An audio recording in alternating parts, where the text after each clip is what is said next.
Les autorités congolaises indiquent RFI.fr ont ouvert hier mercredi à Kinshasa les états généraux de la justice après des mois de tensions entre le pouvoir judiciaire et les gouvernements sur l'administration de la justice et l'engorgement du milieu carcéral.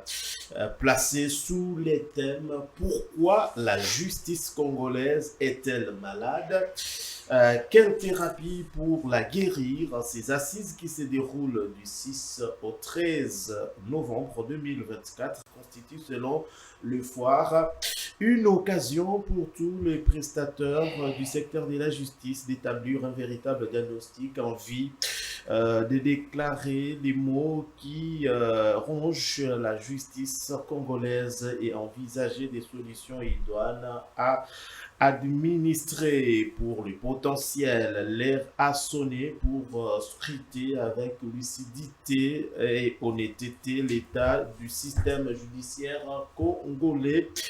Ce forum se veut un lieu de diagnostic approfondi et des débats sur l'état du système judiciaire congolais. Félix Tshisekedi trace la voie d'une justice intègre et transparente pour la RDC, titre Info 27.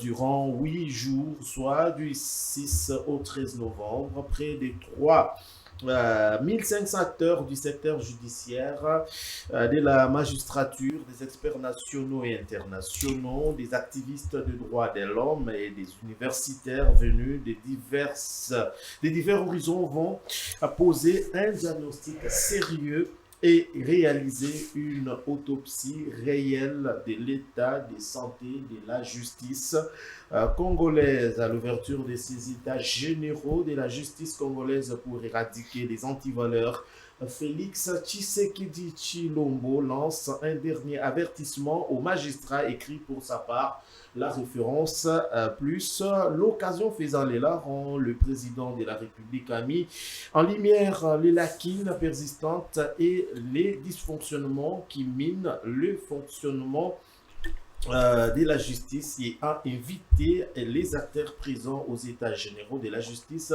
de s'engager pleinement dans une réflexion profonde, honnête et résolue. Le président de la République, Félix Antoine Tshisekedi, rapporte de son côté Forum des As, a adressé un message fort lors de l'ouverture des états généraux de la justice hier mercredi dans un discours empreint de détermination. Il a promis des sanctions sévères aux magistrats corrompus et a insisté sur l'urgence de réformer l'appareil judiciaire afin de rétablir l'intégrité et la confiance dans les institutions de la République. Mesdames et messieurs, nous avons l'honneur sur ce plateau de revenir sur cette question état généraux de la justice entre les textes et l'homme congolais. Nous en avons déjà eu des textes dans ces pays, mais qu'est-ce qui change? Nous avons l'honneur de recevoir sur ce plateau Maître Dieudonné, il est avocat tout à fait et analyste politique.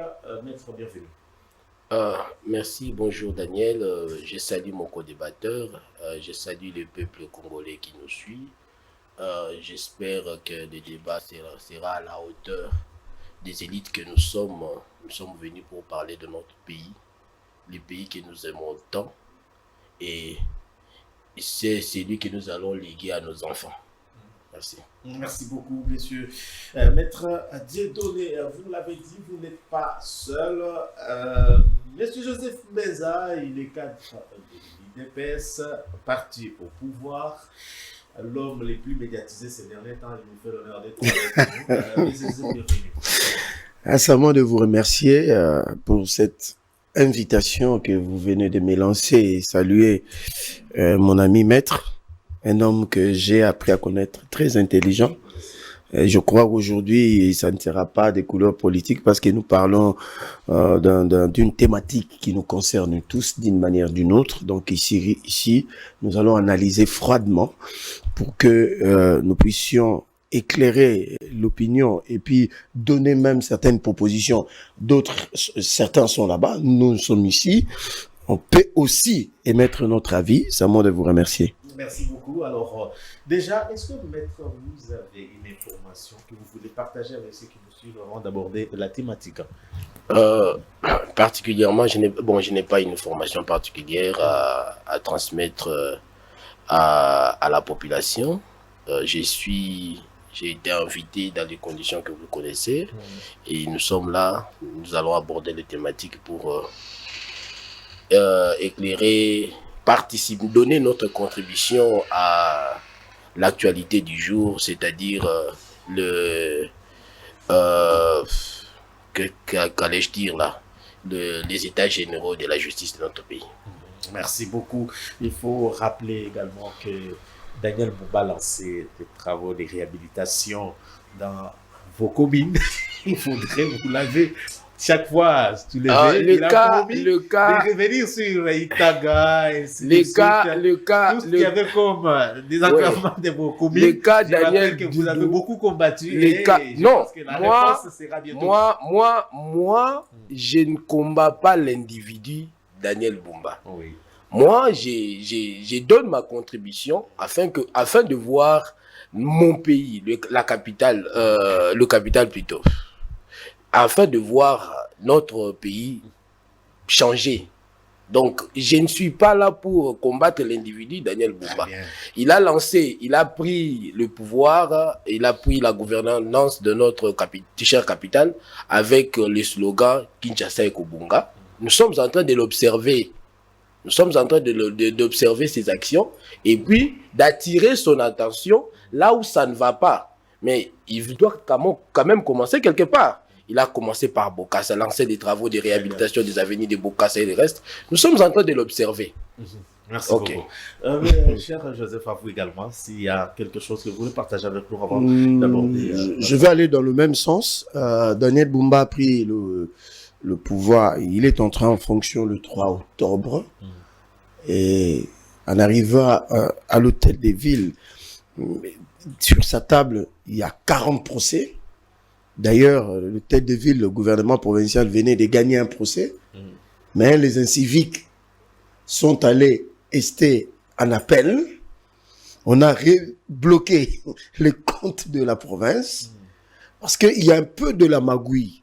Donc, je crois que les États généraux les États généraux viendront réparer ça. Okay. Parce que comment voulez-vous que l'État soit toujours perdant dans des procès avec des tierces personnes au moment où l'État congolais a des avocats et a des préposés pour le protéger aussi quelque part. Okay. Donc, il y a de la magouille. On fait perdre un procès à l'État pour que des millions sortent.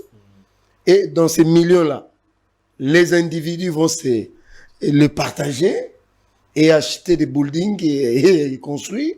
Au moment où c'est le commun de mortels, ce sont des Congolais qui souffrent. C'est la situation de l'hôtel de ville. Okay. Deuxième des choses, ici, c'est pour interpeller le gouverneur. Je ne suis pas seulement là pour dire, voilà ce que le gouvernement est en train de faire. Il y a une pratique qui est en train de devenir très dangereuse dans la ville province de Kinshasa. Okay.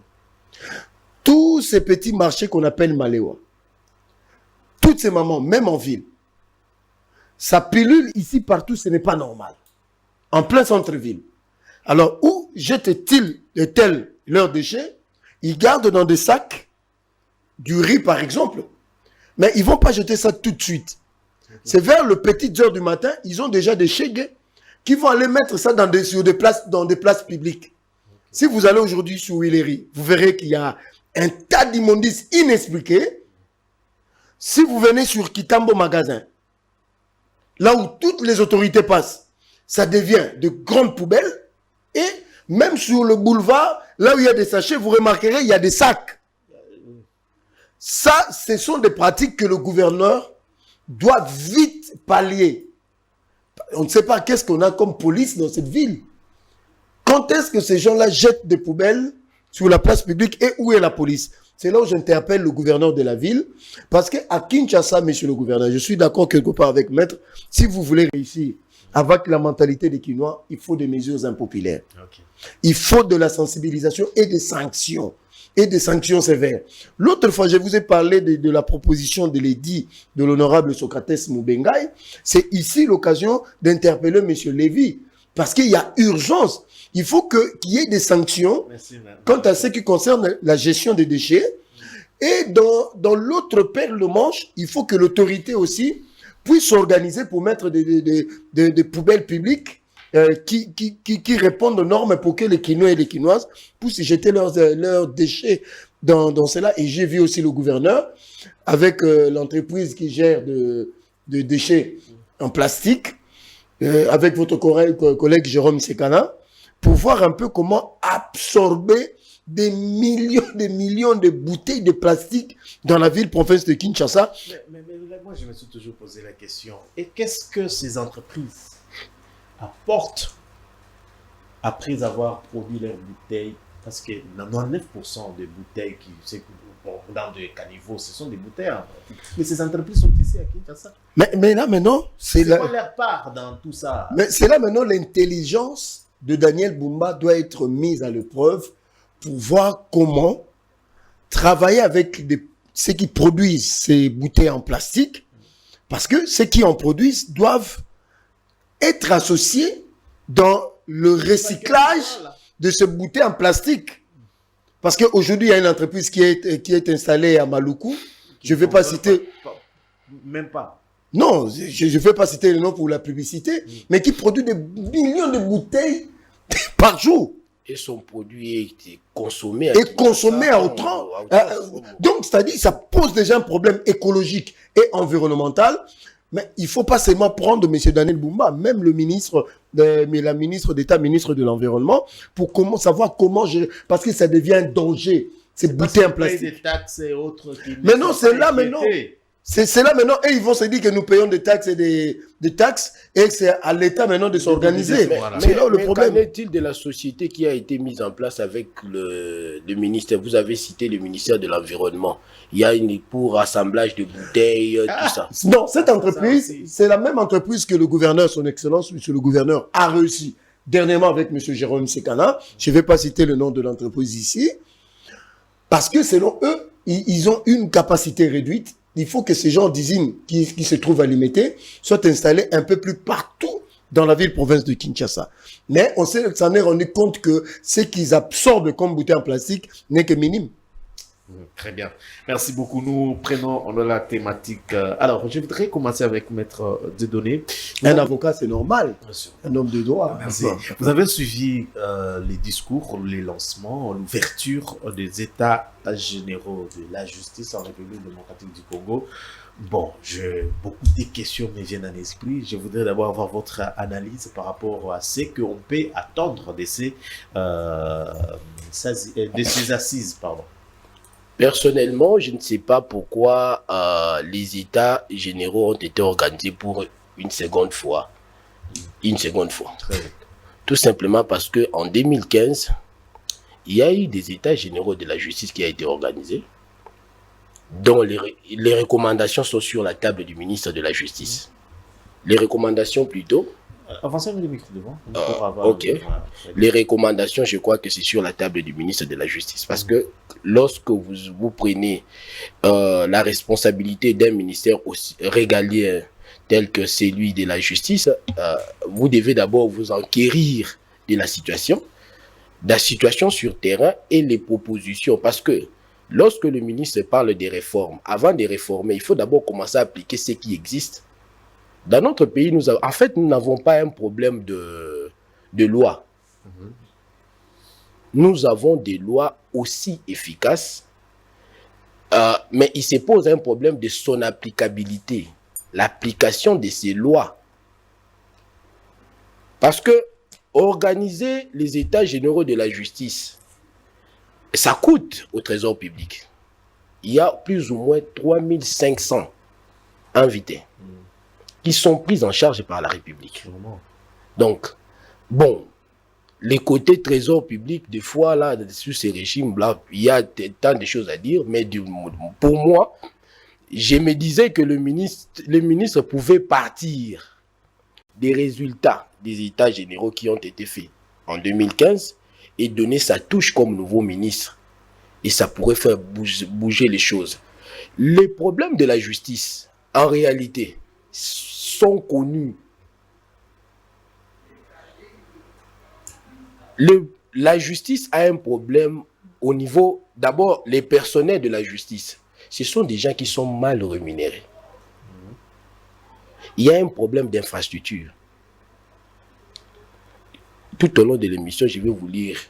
J'avais fait une émission quelque part, j'ai évoqué ça. J'ai eu un message, c'est touchant, d'un ami magistrat qui est à l'intérieur du pays. Vous imaginez que nous sommes dans un pays où il y a certains magistrats qui louent seuls les locales où est abritée une institution judiciaire telle que le parquet. Ce n'est pas peut-être pour résoudre tout ce que vous soulevez. Non, parce que ce sont des problèmes qui sont connus. Okay. Voilà pourquoi, même dans les États généraux, quand vous avez suivi, ils ont dit, ils commencent par l'examen des propositions qui ont été faites. Plus de 300 propositions, recommandations qui ont été faites lors des États généraux précédents, les États généraux précédents, et puis voir la suite. Voilà pourquoi moi je disais ça c'est un avis personnel. Les problèmes de la justice est connu, mais déjà, je voudrais comprendre entre l'homme et les textes. Il y a un problème. Vous dites que les textes n'ont pas... Les textes n'ont aucun problème. On peut aussi réformer, ce n'est pas un souci. Réformer, ce n'est pas un souci. Mais on peut partir... Je vais vous donner un exemple. Est-ce que vous savez que les textes et les statuts des magistrats prévoient les avantages des magistrats. Les magistrats ont un droit au logement. Il a droit au logement. Soins des médicaux. Et le ministre en a parlé même dans son discours. Le ministre d'État en a parlé dans son discours. Mais nous sommes dans un pays où le magistrat travaille avec son propre argent. Le papier, les stylos. Les magistrats congolais, c'est une situation connue de tous. Il achète son stylo, son papier, pour résoudre ses problèmes, pour travailler, pour l'État congolais. Et quand un magistrat tombe malade, c'est avec ses propres frais qu'il s'est fait soigner. Le ministre en a parlé. Quand il en parle, il connaît. Le nouveau magistrat congolais touche 2 millions de francs congolais. Mais la justice... Non, s'il vous plaît. Le nouveau magistrat congolais touche 2 millions de francs congolais. 2 millions. Moins de 1000 $. C'est plus ou moins 700 $, mon frère, si je m'abuse. Plus ou moins 700, 800 $. Le magistrat, une fois nommé, touche ce montant-là. Donc, pour moi, non seulement qu'il y a un problème d'hommes, parce que pour résoudre ces problèmes, c'est simple. Payer très bien, rémunérer très bien le magistrat, ainsi que les agents judiciaires, construisez les infrastructures dignes de notre pays, de la justice, et puis sanctionner les magistrats ou les personnels judiciaires véreux. Vous pensez que... Bon, c'est ça la solution. Il n'y a pas une autre solution à part celle-là. Mettre les magistrats dans des conditions et sanctionner les magistrats ou les personnels judiciaires véreux. Très bien. Alors, les infrastructures, il revient à l'État de construire. Mais ce que j'ai constaté, permettez-moi de relever ça. Oui, permettez-moi de relever ça. Quand je suis mon ami, le ministre, parce que c'est lui-là représente la justice, il représente la jeunesse congolaise. Nous sommes, quand on parle peut-être durement, on n'est pas des prophètes de malheur, mais nous avons besoin que celui-là qui nous représente fasse très bien les choses. Le ministre, quand vous suivez très bien le ministre, c'est comme s'il veut se tailler une place au sein du pouvoir judiciaire. Okay. Alors que le ministre, c'est l'article 149, je peux vous en faire la lecture. Le ministre de la Justice, le peuple congolais en 2006 a levé l'option l'indépendance de la justice. S'il vous plaît. Oui, l'indépendance de la justice. Mais quand vous suivez très bien, avec intelligence, le ministre de la Justice, vous constatez, c'est comme il veut se tailler une place au sein du pouvoir judiciaire et qu'il sache que lui va passer. Parmi les problèmes qui dérangent la justice congolaise, c'est l'ingérence des hommes politiques dans les dossiers, l'instruction des dossiers judiciaires. Si lui ne peut pas s'ingérer, lui ne s'ingère pas aujourd'hui, mais le système qu'il va mettre en place va perdurer, tout celui qui viendra après lui ne sera pas comme lui. Alors, au lieu de créer, de résoudre les problèmes, il risque de créer un vrai souci dans la justice et ça sera pas bien pour notre pays. Alors, vous avez déjà répondu à ma question. À quel moment l'homme congolais arrive à ne pas... Mais alors, monsieur Joseph, à vous également, avant de revenir à ma question principale, comment vous avez accueilli ces états généraux de la justice congolaise? Moi, je crois que ces états généraux sont venus à point nommé. Okay. Parce que il y a dans des pratiques politiques et doctrinales de tout pays, il arrive un moment où il faut faire l'évaluation du parcours. Okay. Si j'ai bien entendu, les derniers états généraux, c'est en 2015. 2015. Mais 2024, c'est quand même 10 ans après. 10 ans après, quand vous enfantez un enfant, cet enfant déjà grandi et est en train de prendre des responsabilités petit à petit. Moi, je crois que l'évaluation qui est en train d'être faite, surtout que Maître a dit qu'il y a eu 300 recommandations et c'est sous examen pour voir ce qui a été appliqué, ce qui n'a pas été appliqué. Ce qui a été appliqué à quel niveau, à quel décret. Moi, je crois que ces états généraux sont venus à point nommé. C'est là où je salue cette initiative gouvernementale, surtout avec le premier d'entre nous, le chef de l'État, Félix Tshisekedi Tshilombo. Et j'ai vu la présence de son Excellence, Madame la Première ministre, chef du gouvernement, dans ces états généraux. J'ai bien suivi Maître. Je suis d'accord avec lui à 70%. Et 30%, plus ou moins, non. Pourquoi? Il est avocat, moi je suis foncièrement politique. Mais j'aimerais savoir, je me pose la question, quand il y a un problème au niveau de la justice, qui on interpelle au niveau du Parlement? C'est le ministre et en charge dans ses attributions, la justice. Et il y a des fois, il doit répondre des actes que lui n'a pas commis, mais que les autres préposés de l'État, les magistrats, les procureurs et les juges, commettent à longueur de journée. C'est là où il y a vraiment débat et réflexion. C'est-à-dire que c'est le ministre qui répond devant le Parlement, soit le Sénat ou l'Assemblée nationale, ou bien des commissions parlementaires. Aucun magistrat, aucun juge, aucun membre de la magistrature, ni du Conseil supérieur de la magistrature. Là, ça doit quand même donner matière à réflexion. Parce qu'il a évoqué l'omniprésence du ministre de la Justice dans la magistrature, qui lui trouverait que ça pêcherait par rapport au principe de M. Montesquieu, hein, de séparation du pouvoir. Mais entre-temps, dans l'effectivité des actions publiques, même dans l'administration de chaque jour, c'est le ministre qui répond. Ça, c'est de un. De deux, le magistrat, je reconnais, parce que il faut partir d'une certaine période et jusqu'aujourd'hui.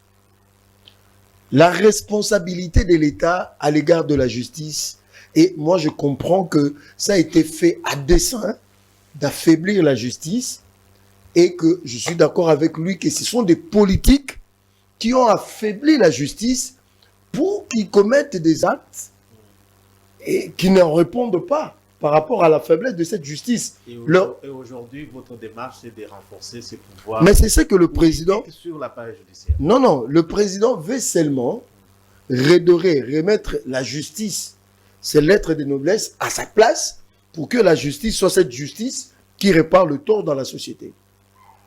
Pas l'influence, parce que le président n'en a pas besoin de cette influence-là politique sur la justice. Mais au contraire, parce que lui-même l'a dit, il a cité même des textes bibliques, des livres de proverbes qui parlent de cette nation forte, élevée. Mais c'est la justice. Parce que quand il y a la justice, il n'y aura pas de fort, il n'y aura pas de puissant, il n'y aura pas de faible, il n'y aura pas de riche, il n'y aura pas de pauvre. Cette justice sera là pour tout le monde. En fait, moi je suis de l'UDPS, mon mentor Étienne Tshisekedi Mulumba évoquait toujours l'état des droits. Mais en étudiant en profondeur, j'ai compris que l'état des droits, c'est une culture civilisationnelle. Que nous sommes en retard. Nous tous, nous sommes en retard. Parce que le moment où d'autres nations construisaient leur justice, nous étions dans l'impunité, nous étions dans le clientélisme et autre chose. Je peux prendre un exemple du Botswana. C'est parmi les pays les moins corrompus du monde. Vous savez pourquoi? Et que ce pays est fort aujourd'hui sur le plan économique, parce qu'il y a la sévérité dans la justice. Là, on ne badine pas. Nous, on a laissé faire l'impunité. Et l'impunité est devenue une seconde nature de Congolais. Tout le monde fait ce qu'il veut dans un pays. C'est impossible que vous vous développez, à quelque niveau que ce soit. Selon mes études, je me suis rendu compte avec notre agir de chaque jour, au moins 70% des Congolais, nous serons tous en prison. Parce que chaque jour de nos vies, nous commettons des infractions. Et ceux qui sont à pied, et ceux qui sont chômeurs, ceux qui travaillent. Donc, ce qui revient à dire, moi, je salue ces états généraux, mais je demanderai parmi des propositions que j'ai faites, il faut qu'il y ait sensibilisation. Sensibiliser qui? Ceux qui doivent mettre en pratique les textes. Sensibiliser toutes les couches, parce que ça ne doit pas être un sujet réservé aux animateurs. Aux animateurs seulement, non. Ça doit, dans ces états généraux, on doit impliquer aussi l'agir du peuple dans ce quotidien de chaque jour. Pour que tout le monde puisse savoir que seule la République est au-dessus de tout, de tous, seule la loi est au-dessus de tout le monde, et que tu sois président de la République, premier ministre, chef de corps, que tu sois militaire ou civil, que tu sois une personne lambda, tu es dans l'obligation de respecter les lois du pays. Si tu es préposé de l'État et que tu travailles, tu dois savoir que cet argent ne t'appartient pas. C'est bien appartient à nous tous. C'est ce qu'on appelle la res publica. C'est ce on n'a pas travaillé pendant des années. Alors, moi, je veux que après les États généraux, avant les États généraux ne soient pas après les États généraux. Là, je rejoins Maître. Parce que quand on a eu déjà des États généraux et que l'applicabilité des recommandations n'ont été que lettres mortes, là, ça pose un problème maintenant entre l'homme et les textes. Où se trouve le problème? Moi, je crois le problème, c'est celui qui produit des textes qui est sujet à problème dans l'application de même texte. Ok. Donc, voyez un peu. Mais maintenant, avant d'accorder, maintenant vous aurez les mêmes minutes. Hein, oui. Je suis en train de regarder ici. Je voudrais, alors, revenons un peu. Qu'est-ce qui a fait en sorte qu'il y ait un bras de fer entre le magistrat et le ministre de la Justice? C'est pas ce que Maître qualifie de redonner le pouvoir. Est-ce que vous donnez aujourd'hui raison à cette démarche de Minakou et Prof Satata? Voilà ma réflexion en tant que politique. Parce que moi, j'ai un regard politique sur la situation et j'ai un regard sociologique sur les faits. Parce que tout ce que nous vivons, ce sont des faits de société. Parce que la justice, en soi, c'est un fait des sociétés. C'est permanent. Nous vivons cela. L'injustice, l'impunité, de jugement unique, de jugement contre nature. La pression politique, l'influence politique. C'est ce qu'on appelle la dualité entre deux forces. Mais n'est-ce pas qu'on dit, il y a un adage qui dit de choc d'idées jaillit la lumière. Parce que ces chocs entre l'exécutif et le pouvoir judiciaire nous a fait montrer à quel degré se trouvent les failles de deux côtés. Et que maintenant, voilà le moment de réajuster le tir. C'est pour cela que je salue l'initiative du président qui a réuni l'exécutif et le Conseil supérieur de la magistrature. Mais on a l'impression que c'est l'exécutif qui a tendance à... Mais c'est tout à fait normal. Ma question sur le plan de la politologie, sur le plan de la politologie, tous ces gens émanent de la politique. Cette séparation de pouvoir. Tous ces gens-là émanent de la politique. La politique est partout. La politique, c'est ce que nous vivons. Vous sentez dans le pouvoir judiciaire ne veut pas être dominé ou contrôlé? Non, cela va de soi. Cela, non. Il suffit seulement d'harmoniser les règles du jeu. Mais il ne faut pas oublier que ce sont des politiques qui nomment ces gens-là. C'est là où... Non, je parle en tant que politologue. Vous avez suivi le président de la Cour, le président de la Cour constitutionnelle qui est également le président du Conseil supérieur de la magistrature. Il en a parlé parce qu'il dépend des moments de... Ils sont nommés sûrement par le pouvoir exécutif. Est-ce qu'ils sont obligés de rester, donc d'être soumis à tout je vais donner un cas. Peut-être les gens croient que c'est seulement au Congo. être redevable, voilà les termes que je cherche. Non, ils ont le droit, je crois, le droit d'ingratitude à l'égard de ceux qui leur nomment. Mais maintenant, le problème, là, je vais dire un peu un mot sur ce que Maître a dit par rapport à ce qu'ils gagnent comme moyen. Mais Maître, On revient. parce que ça venait. Oui, mais Maître, vous avez également 4 minutes. Allez-y, par rapport à tout ce que Monsieur Joseph vient de dire sur cette coalition, cette dualité, comme vous parlez, de travailler ensemble. Apparemment, il y a toujours une tendance de... Voilà pourquoi on devait commencer par poser les bases. La base est posée par la constitution de notre pays. J'ai voulu l'article 149, s'il vous plaît. Vous avez suivi parce que quand il a parlé de la révision, ça vise son secteur. Quand il a parlé de la révision constitutionnelle, ça vise, non, il faudra toujours aboutir à une révision. Non, la révision constitutionnelle est constitutionnelle. Très bien. Donc, le débat, c'est au niveau de la pertinence de cette révision. Oui, mais la révision constitutionnelle est constitutionnelle. Excusez-moi la tautologie. Commençons par poser les bases. Lisons l'article 149. Ok.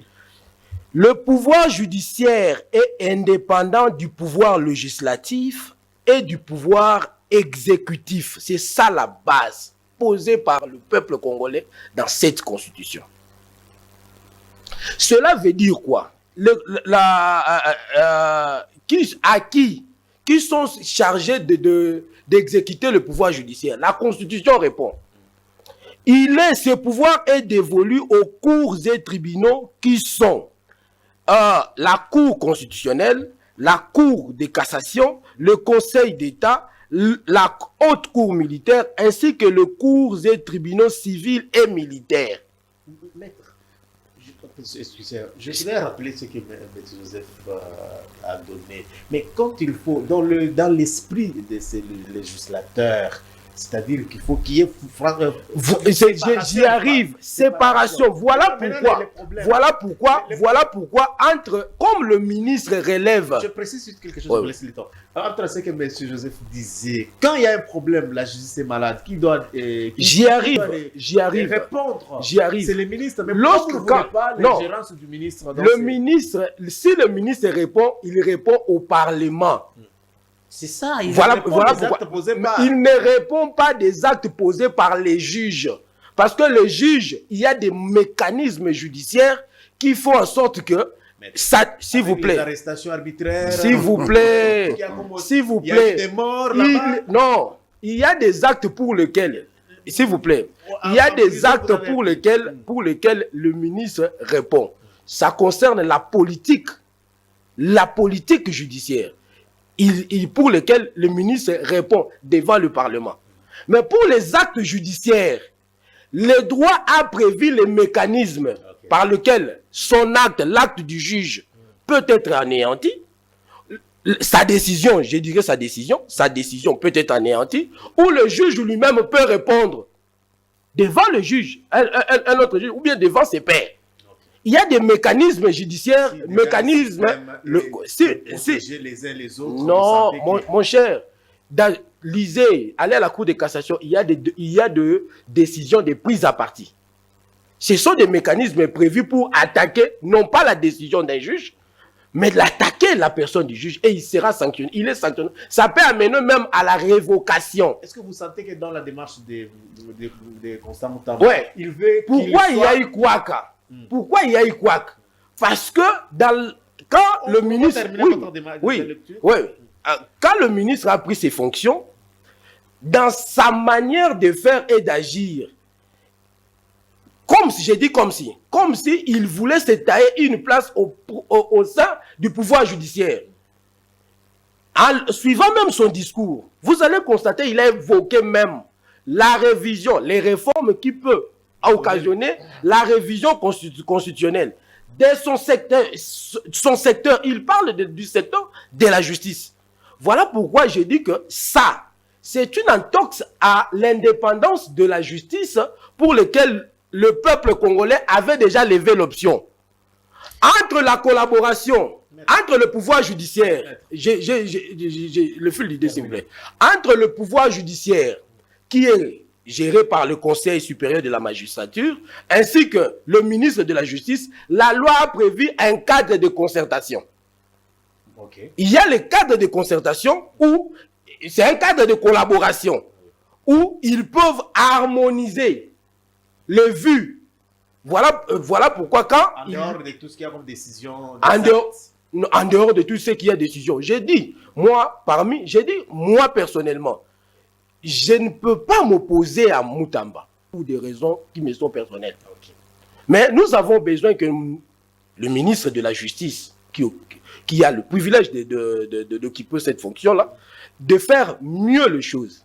C'est-à-dire, je vais donner un cas. Parmi ces réformes, on ne peut plus saisir les comptes de l'État, les comptes des entreprises publiques. Encore que la notion des entreprises publiques a évolué, aujourd'hui il n'y a plus des entreprises, toutes ces entreprises ont été transformées, ce sont des sociétés commerciales. Mais on lève l'option. Ok, c'est tout à fait d'accord. Mais qu'en est-il? On ne saisit pas. Qu'en est-il des mécanismes que le ministre a mis en place pour que ceux qui sont préjudiciés par les actes posés par ces entreprises obtiennent réparation? Non, la réponse c'est que la s'il vous plaît, ou la décision... Donc les juges prenaient des décisions suivant leur humeur. Non. Le juge, s'il vous plaît. Monsieur Joseph l'a dit. Non. Moi, je suis avocat, je sais ce que j'ai dit. Mais, la dernière question. Rend sa décision conformément à la loi. Même si c'est une œuvre humaine, j'ai dit. Corrompu, oui, s'il te plaît. C'est une décision. Même si c'est une œuvre humaine, les droits a prévu les mécanismes par lesquels cette décision peut être attaquée. Ici, mon ami a parlé de l'appel. C'est un droit reconnu. Très bien. Il y a non seulement l'appel, s'il vous plaît, il y a non seulement l'appel, il y a d'autres voies de recours qui peuvent amener à l'anéantissement de l'œuvre du juge. Mais le ministre de la Justice, je vais le dire à la télévision, n'a pas mission de mettre en cause une décision, n'a pas compétence, ça j'insiste, n'a pas compétence de mettre en cause une décision de justice. Ça c'est une entorse à la loi. Le ministre de la Justice ne peut pas s'opposer même à l'exécution d'une décision de justice. C'est une entorse à la loi. La justice, c'est aussi voir les décisions de justice s'exécuter, être exécutées. Mais dans n'importe quelle manière, très bien. Je ne dis pas dans n'importe quelle manière. Très bien. Parce que ça s'exécute au tort du bénéficiaire. Dans l'état où la justice est malade. Même mon cher, ne donnons pas les précédents. Tu vois le problème ici à notre niveau, c'est quoi? Parce qu'on essaye de s'aimer une confusion entre la justice et l'équité. C'est deux notions différentes. La justice n'est pas l'équité. Okay. La justice, l'équité voudrait quoi? Lorsque un homme riche est opposé pour raison, je donne un exemple, une parcelle par exemple, avec une veuve, la justice, l'équité voudrait quoi? Mais toi tu es déjà riche, tu as suffisamment de biens, mais vaut mieux céder à cette maman, cette pauvre. Ça c'est l'équité. Mais la justice voudrait que le juge examine lequel entre les deux parties, les deux dispose des documents authentiques. Ça, c'est une autre notion. Si c'est les riches... Et le juge prend la décision. Voilà pourquoi le juge n'est pas là pour satisfaire le faible ou le riche. Le juge est au milieu du village. Même dans une justice malade. J'ai dit ceci. Dans une justice malade, nous savons l'état de notre justice. Dans une justice malade, il y a des mécanismes pour mettre en cause une décision de justice. Alors, même dans des pays où la justice, les décisions de justice sont rendues en toute impartialité, il y a toujours des frustrés. Ça, je l'ai dit. Il y a toujours des frustrés parce que toute personne qui se présente devant le juge, c'est dit avoir le droit de son côté. Toute personne qui se présente devant le juge, c'est dit avoir le droit de son côté. Lorsque le juge rend sa décision, il ne peut pas rendre sa décision qui met tout le monde à l'aise. Ok. Et il se penche toujours d'un côté. Est-ce que vous êtes de ceux qui pensent que pour éviter tout ça, est-ce que le ministre de la Justice doit être nommé au sein du Conseil supérieur de la magistrature? J'ai dit, parmi le... Mais ils doivent venir toujours du politique. J'ai dit ceci. La politique, parmi... On a évoqué le fait que la justice est malade. Parmi la maladie qui gangrène notre justice, il y a aussi l'interférence des politiques. S'il vous plaît, l'interférence des politiques dans le fonctionnement de la justice. Bon, si le ministre de la Justice, s'il vous plaît, si le ministre de la Justice veut faire partie du pouvoir judiciaire, du Conseil supérieur de la magistrature. Donc, quand on veut nommer ministre de la Justice, on appelle le président, proposez-nous, au lieu de nommer n'importe qui, des avocats, comme autrefois les syndicalistes ont dit, parce que les conflits ici, c'est que nommer les avocats au ministre de la Justice, ils viennent pour se venger, parce qu'ils ont déjà une fois... je sais que mon co-débatteur ne va pas me contredire, ça fait partie des ministères régaliens dont le choix revient, je ne sais pas dire exclusivement, prioritairement au chef de l'État. Donc, il a ses raisons pour... Donc, il y a un souci dans ces plateaux. Ouais. Le souci, c'est quoi? Maître, c'est un avocat, moi je le comprends. Maître fréquente de magistrats, des procureurs, des juges à longueur de journée. Contrairement à moi, je suis libre de réfléchir. Il ne veut pas nous dire la vérité. Il ne veut pas léser la corporation. Non. Maître, nous sommes des amis, réfléchissons à haute voix. Parce que vous ne voyez que du mal du côté du ministre. Depuis que vous avez commencé vos analyses, vous n'avez pas épinglé le problème au niveau de la magistrature. Non, il a parlé des magistrats ici. Non, il a effleuré. Oui. Mais pourquoi il devait effleurer? Il faut entrer dedans. Allez-y, vous êtes politique. Entre dedans, j'entre dedans. Tu peux rentrer, tu as la liberté. Maître et ami. Vous avez quand même 3 minutes. Maître et ami aux magistrats et aux autres, je comprends. Parce qu'entre les avocats, souvent, ils évitent de se léser. Parce qu'ils ont... Ils risquent de perdre un procès devant. Ils ont leur monde là où ils se retrouvent. Mais bon, c'était un peu pour tutoyer mon ami. Mon ami. C'est pas un juge qui va me l'accorder. Le Conseil supérieur de la magistrature élabore le budget. Oui. C'est là ce que dit la Constitution. Et le présente, j'ai vu M. Kamouleta, que je salue, avec sa délégation, aller chez la Première ministre, déposer leur budget. Mais que font-ils de leur budget? Comment ils gèrent cet argent? Ça aussi, c'est une question qui doit être posée. Et ils sont c'est tout le problème qu'il y a. Quel est l'organe qui contrôle? Parce qu'ils ne siègent pas au Conseil des ministres. Mais je ne sais pas. C'est un conseil de ministres, ce n'est pas un conseil de... Je ne sais pas. C'est ça que j'ai dit. Qui doit ça, ce sont des problèmes. Qui doit justifier? C'est-à-dire, ici, il y a le Conseil supérieur de la magistrature qui élabore un budget qu'on leur alloue par rapport à l'exercice, par exemple, 2025. Nous devons voir dans le contenu qu'est-ce qu'ils ont exigé à l'État congolais et comment ils vont gérer cet argent-là pour les magistrats, les procureurs et les juges. Parce qu'il y a un problème de traitement de la corporation, disons-le comme ça. Deuxièmement, quelles sont les sanctions exemplaires que, maître, vous connaissez, que le Conseil supérieur de la magistrature a infligé à certains d'entre eux, étant donné la clameur publique au pays, moi je suis politique. Vous verrez que de ce côté-là, il y a un souci. Ils se protègent entre eux. Il y a un souci. Les dossiers qui pullulent dans nos tribunaux, des dossiers sur les affaires foncières, spoliation, testamentaire, on appelle ça comment, je ne sais pas le terme, c'est-à-dire succession, tout ça, ça pose un problème là-bas. Ça pose un problème. Avec nos expatriés ici qui pullulent notre pays, avec les nationaux, comment, à cause de l'argent, certains de nos juges préfèrent donner des jugements uniques. Ici, quand il s'agit des entreprises publiques de l'État, je me souviens de ce rapport du ministre du portefeuille qui a établi que nos entreprises publiques sont victimes des arrangements particuliers de certains praticiens, de juges, avec ceux qui accusent ces entreprises et il s'arrange pour condamner ces entreprises à payer des millions. Et à l'exemple de l'ONATRA, qu'on a infligé 43 millions de dollars à payer.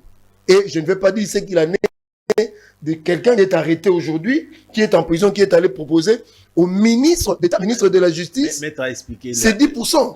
l'équité et la justice. Mais que vous... J'en ai, tout ça, ce sont des problèmes. Maintenant, Ce sont des procédures qu'il selon, faut respecter. à moins que je m'abuse, dans la même constitution, j'ai oublié la disposition, il est dit que le ministre de la Justice, dans ses attributions, il supervise les cours et tribunaux.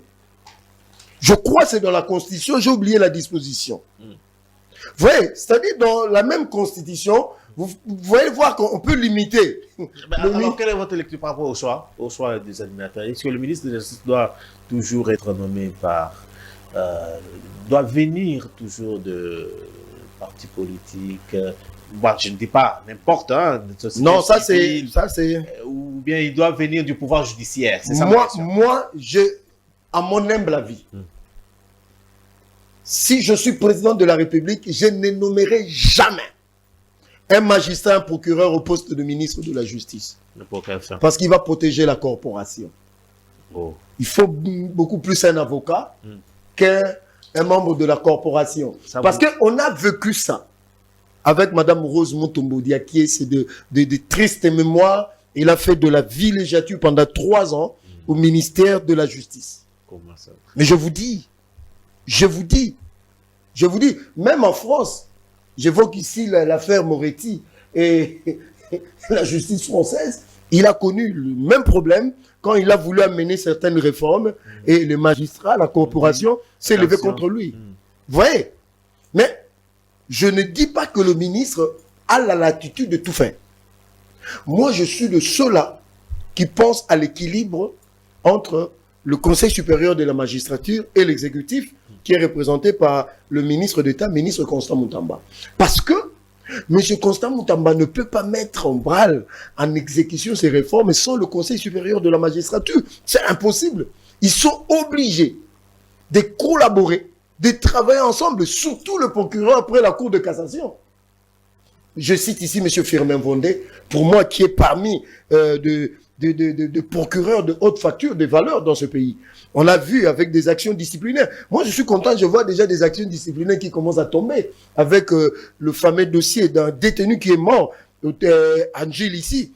Il a fait arrêter le procureur et le juge de là. Voilà les actions. Il a fait arrêter au Lomami un juge et les autres. Et partout dans la République, ça c'est la touche de M. Firmin Vondé. Voilà comment on peut résoudre un certain nombre de cas des indisciplinés au niveau de l'appareil judiciaire. Mais la problématique que Maître a évoquée est tout à fait vraie. Parce que depuis longtemps, l'État a abandonné les secteurs de la justice, qui devaient être d'ailleurs parmi les lignes de priorité, c'est-à-dire 1, l'abandon du secteur, 2, manque d'infrastructures. Ça c'est vrai. C'est à peine qu'on commence à construire ici pour le Conseil supérieur de la Cour constitutionnelle. On est en train de construire et j'ai vu la réhabilitation du palais de la justice. Ah. J'ai vu aussi vers Assos, vers Ngiringiri là-bas. On est en train de construire le bâtiment pour le Conseil supérieur, le Conseil d'État. C'est à peine, mais nous sommes en retard. Maintenant, dans les provinces, c'est là où il y a promiscuité par rapport aux préposés de l'État au secteur de la justice, de la manière dont ils travaillent. Ils doivent faire de longues distances, ils n'ont pas de moyens de locomotion. Tout ça, ce sont des paquets de problèmes que, dans ces états généraux, qu'on doit vite trouver des solutions. Parce qu'un homme qui est devant, dans un procès, qui juge des gens, doit être aussi protégé par rapport à son vécu quotidien de chaque jour. Mais cela ne dédouane pas un juge, un procureur, de faire bien son travail parce qu'il n'est pas bien payé. Ici, il y a un problème aussi de caractère. Ici aussi, il y a un problème de soi. C'est-à-dire, l'homme congolais, on dirait, même ceux qui ont étudié, ceux qui n'ont pas étudié, nous sommes dans la même danse. Par rapport à certaines pratiques. Pourquoi ceux qui sont riches aujourd'hui volent? Et qui vous dit que demain, s'ils seront bien traités, ils ne feront pas la même chose? Parce qu'il y a des dossiers qui traitent des millions. Est-ce que sera-t-il à mesure? Ici, je dis à haute intelligible voix, il y a des procureurs, des juges et des magistrats de haute facture. Ça existe, mais ils sont à chercher au bout de... il faut vraiment chercher, il faut vraiment entrer en prière de 3 jours à sec pour dénicher la perle rare. Il y a la question de Nicolas Kazadi qui a été disculpé de tout. Non, le problème de Nicolas Kazadi, ouvrons la parenthèse. Ouvrons la parenthèse. Ici, je ne défends pas M. Nicolas Kazadi. Non, il faut le défendre. Mais je suis dans les principes. Non, pas du tout. Je suis dans le principe. Parce que les gens ont voulu s'attaquer à M. Firmin Okondé. Je pose la question. Est-ce c'est le ministre qui a négocié le prix? Parce que pour y avoir subfacturation, c'est lui qui négocie au compte de l'État et le particulier qui peut augmenter les prix. Lui, son travail n'a été que le paiement. Et sur base de ça... Quels que soient les... Donc, il n'y a pas... Quand on vient, c'est $1000, toi, tu sors $1000. Je suis dans les principes parce que c'est un secteur, c'est un département sectoriel du ministère, ministre, je crois, du développement rural. C'est son secteur. Peut-être pour qu'il n'y ait pas conflit, il ne veut pas fourrer son nez là-bas pour que ça ne lèse pas son collègue.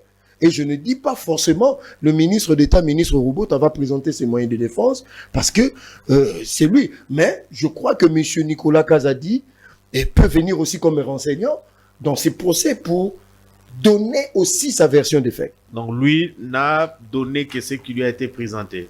C'est tout. C'est le principe. C'est ce que j'ai vu dans la lettre de M. Firmin Vondé. Et les jeux de ping-pong entre Ngoubila et Kassate dans les ces pays. À l'évoquer ces dossiers-là. Vous allez. Il nous reste pratiquement 6 minutes, 3 minutes. Allez, mettre. En fait, faisons d'abord ce constat. Il y a 3 pouvoirs développés par Montesquieu. Pouvoir judiciaire, pouvoir législatif, ainsi que le pouvoir exécutif. Voyez les personnels du pouvoir exécutif. Voyez, comparé au personnel du pouvoir législatif. Mais comparez maintenant les 2 pouvoirs au pouvoir judiciaire. Vous allez constater là où vient le mal. Sous d'autres cieux, un ministre, s'il vous plaît, l'a dit que c'est sous d'autres cieux, sous d'autres cieux, un magistrat n'est pas intimidé par la présence d'un ministre. Un magistrat. D'abord, c'est-à-dire, pour résoudre le problème, il faut, en tout cas, articuler articuler le vrai diagnostic. Sinon, vous naviguez à vue. Vous naviguez à vue. Tant que nos magistrats ne seront pas bien payés. Je vais vous donner un exemple, mon cher ami. Vous avez parlé du budget élaboré par le Conseil supérieur de la magistrature. Conseil supérieur de la magistrature constitutionnelle, c'est le Conseil supérieur qui élabore le budget. Vous savez que les 30%, c'est ce qui est prévu pour la rémunération. Ce n'est que les 30% de ce budget. Les 70%, c'est considéré comme les frais de fonctionnement. Et aucun des magistrats ne touche ces frais de fonctionnement. Il a dit que moi, je suis en train le problème est à quel niveau? Je suis... À qui incombe la responsabilité? Non, nous faisons d'abord le constat. C'est au pouvoir exécutif parce que vous avez les budgets, mais si vous ne savez pas comment les gérer... Non, faisons d'abord ce constat-là. Okay. Il n'y a que le 30%. Je l'ai dit même à une émission, j'étais en face de vous, si vous vous rappelez. J'étais en face de mon ami. 30%. Le constat est que les magistrats sont mal payés. Je vais vous faire la lecture d'un ami, d'un message d'un ami. Il me dit ceci. Après l'émission que j'ai tournée, on était invités ensemble chez vous ici. Voici le message. C'est terrible. Là où je suis, le magistrat achète tout lui-même. On est sans table, sans chaise, sans rideau, sans bâtiment où doit être installé officiellement le parquet. Le parquet ici, on loue une maison d'habitation d'un privé. Toutes les fournitures du cabinet d'un magistrat sont achetées par lui-même. Lorsque le magistrat congolais il est à ce niveau, dans ces conditions plutôt, la répercussion c'est sur qui? Qu'on le veuille ou pas, la répercussion de sa condition c'est sur les justiciables. Très bien. Je termine sur l'influence. L'influence de... Il avait parlé de l'influence de... Nous avons dit que parmi les problèmes qui gangrènent notre justice, c'est l'influence des hommes forts, la pression politique. On en a eu avec les dossiers Caméré. Camille a été condamné par un juge au premier degré, condamné au second degré. Ces deux juges ont-ils collaboré pour le condamner? Ils ont examiné les faits. Mais pendant que l'action est en cassation, devant la Cour de cassation, le premier d'entre nous, le président de la République, va faire une déclaration à l'est du pays. C'est un homme honnête. Et cela a été suivi des conséquences. Automatiquement, il a été acquitté. Nous avons suivi encore par le deuxième dossier, le dossier Nicolas Kazadi. Lorsque vous voulez guérir, résoudre les problèmes, ça, ce sont les minutes que tu es en train de consommer. Hein. Je n'ai que 3 minutes, je te rappelle. On est à 2. Non. Il a évoqué le dossier Nicolas Kazadi. Nicolas Kazadi a été disculpé quand? Pendant que ce dossier est au parquet, le parquet général, le président a fait une déclaration. Nous sommes c'est un père de famille. Ça a des conséquences. Le président de la République, sa parole n'est pas comme la nôtre. La parole du président de la République est sacrée. Et ça a été suivi des conséquences. C'est la raison pour laquelle j'ai dit, parmi les problèmes qui gangrènent notre justice, c'est aussi l'influence des politiques. Okay. Et lorsque nous avons un ministre de la Justice que nous aimons tant, nous avons apprécié son arrivée au ministère de la Justice, qui veut se tailler une place au sein du pouvoir judiciaire. Non, s'il vous plaît, c'est pas Maître Joseph. C'est pas ça l'intention. C'est pas ça. Lui veut créer juste l'équilibre, il l'a dit hier. Non, attends.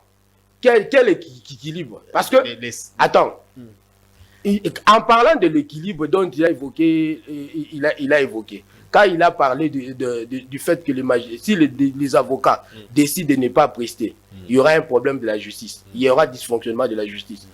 Que si les magistrats ne prestent pas, il y aura un dysfonctionnement. Les greffiers, il a parlé du ministère de la Justice.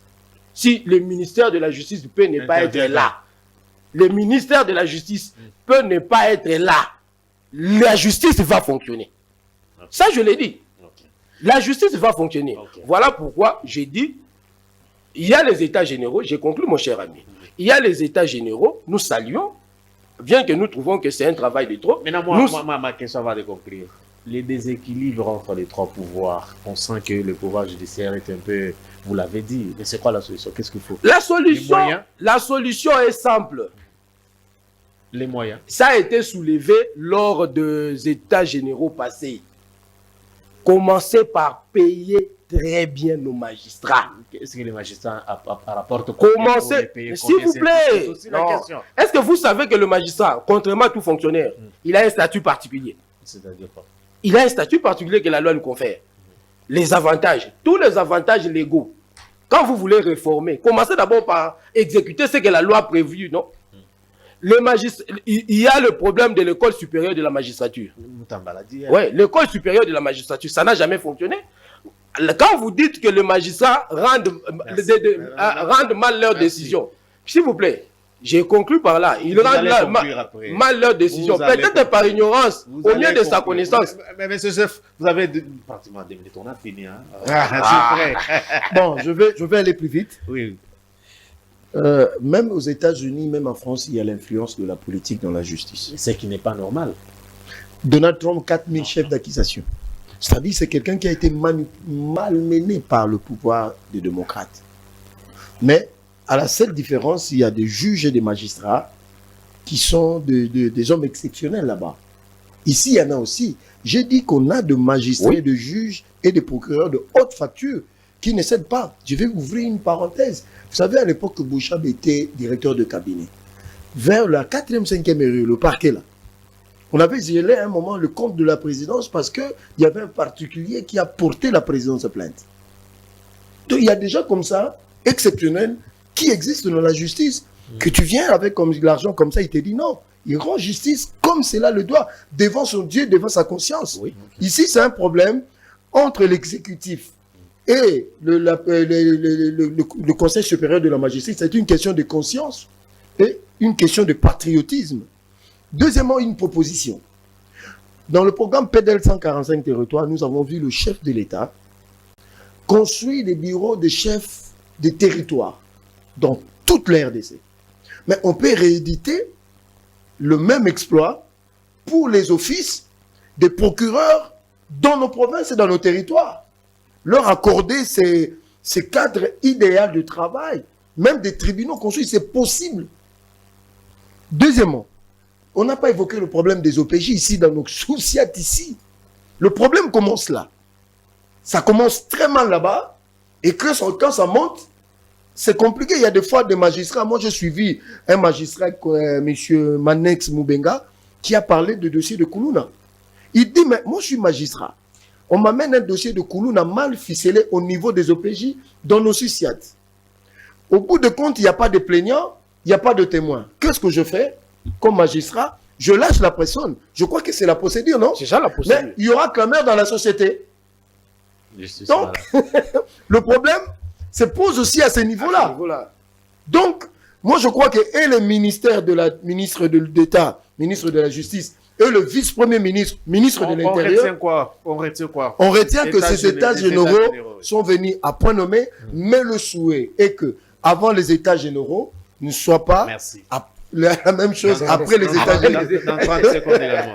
Ouais, moi, je réitère, hein, j'embrasse votre conclusion là, avant les États généraux, que cela ne soit pas égal après les États généraux. Je sais que j'ai dit, il faut bien payer les magistrats, l'école supérieure de la magistrature, le recrutement des magistrats, que ça ne soit plus parmi les nouveaux licenciés ici qui sont de nos universités.